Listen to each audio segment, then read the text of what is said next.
Antara cinta dan persahabatan. Namaku Rani. Aku tinggal di sebuah desa. Kala itu, aku masih kelas 2 SMA. Aku mempunyai teman karib di desa. Namanya Widya. Kemana-mana kami selalu bersama.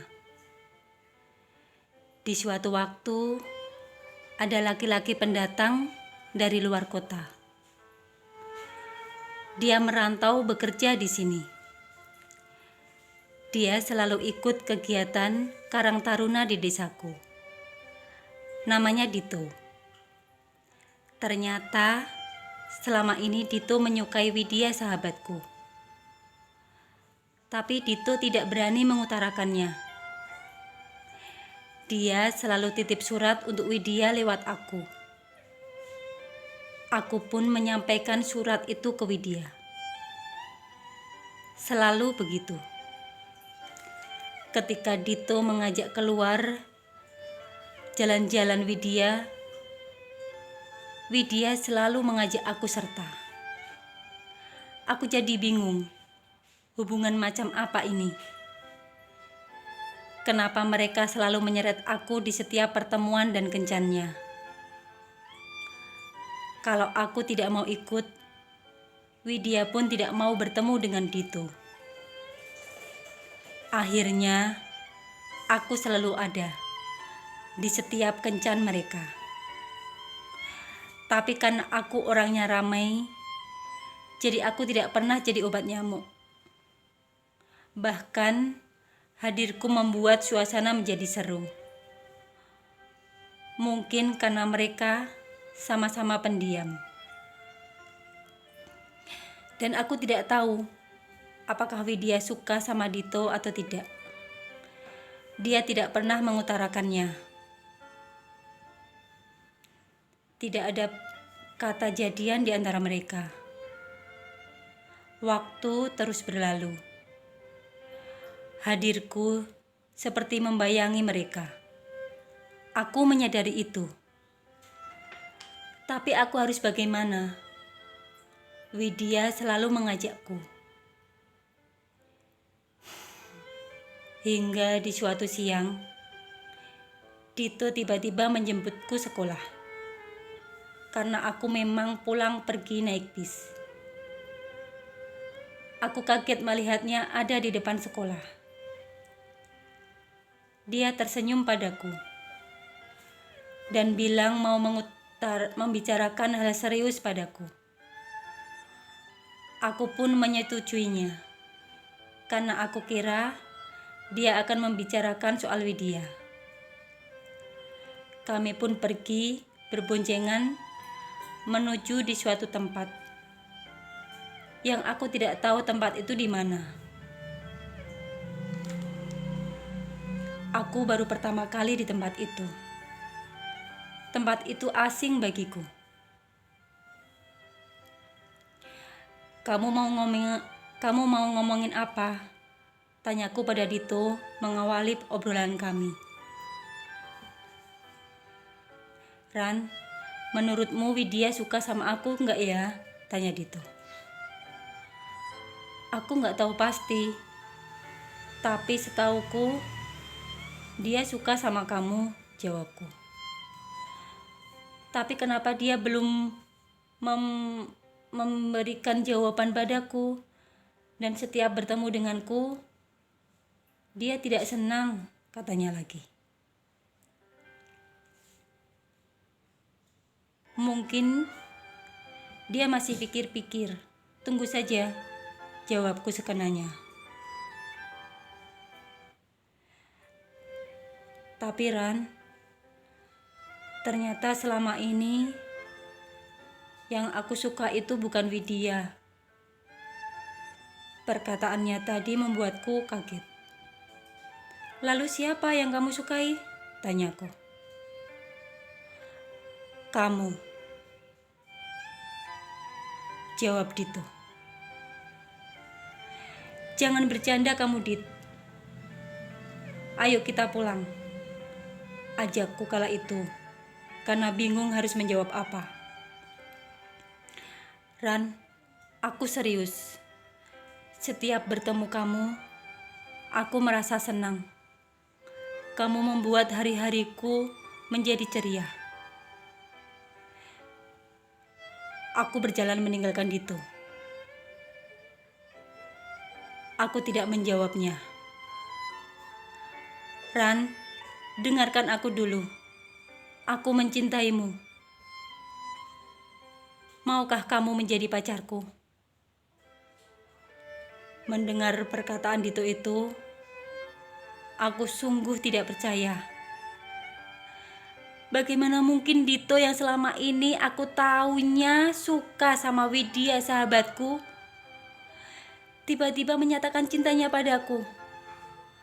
Pasti dia hanya bercanda. Aku tak semudah itu mempercayainya. Dit, dengerin aku. Widya itu sahabatku. Aku tidak mau persahabatan kami retak hanya karena kamu. Jadi, lupakan perkataanmu tadi. Tidak, Ran. Aku sudah memikirkannya selama ini. Yang aku butuhkan itu kamu. Aku akan menjelaskan ke Widya soal ini.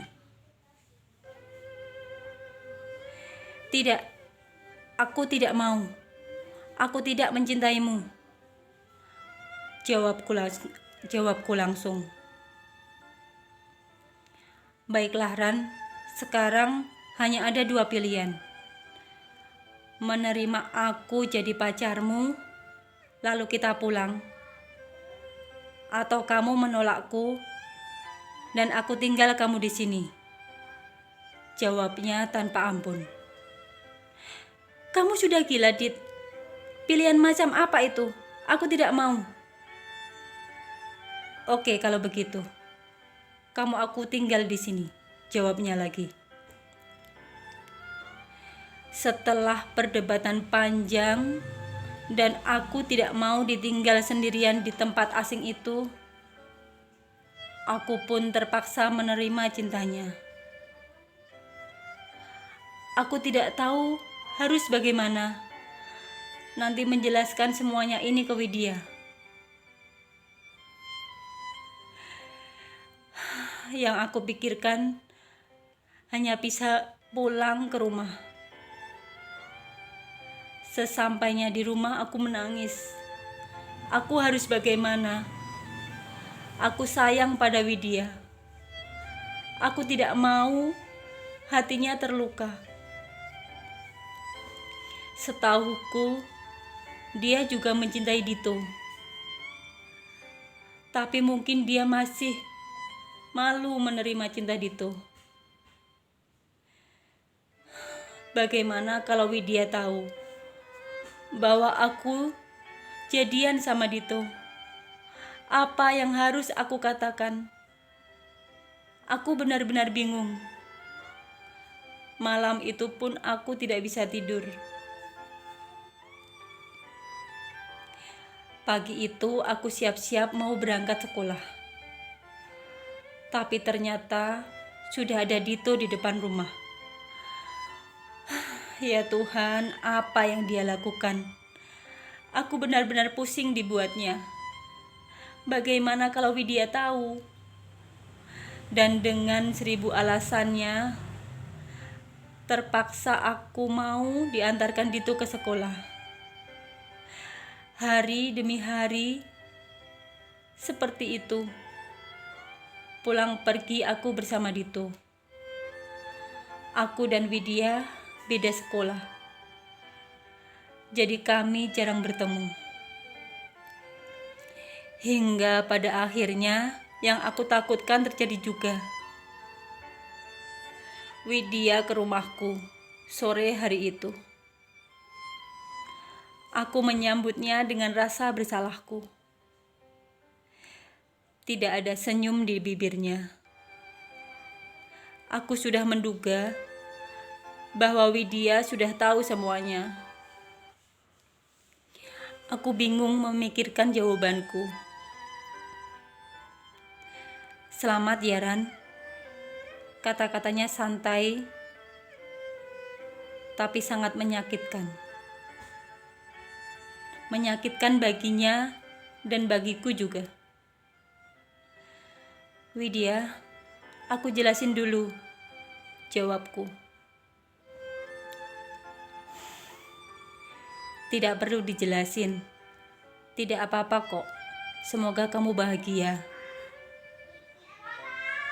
Kata Widya itu membuatku terluka. Sebenarnya dia yang lebih terluka. Kamu salah paham, Wid. Tidak seperti yang kamu pikirkan itu.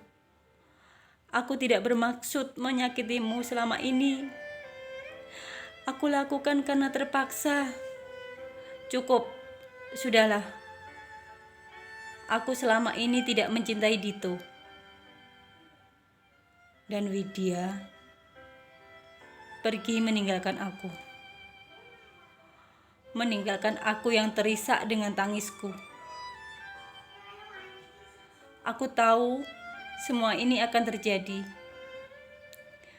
Persahabatanku hancur. Tapi aku harus bagaimana? Dito, kenapa kamu harus mencintaiku? Aku sangat merasa bersalah pada Widya.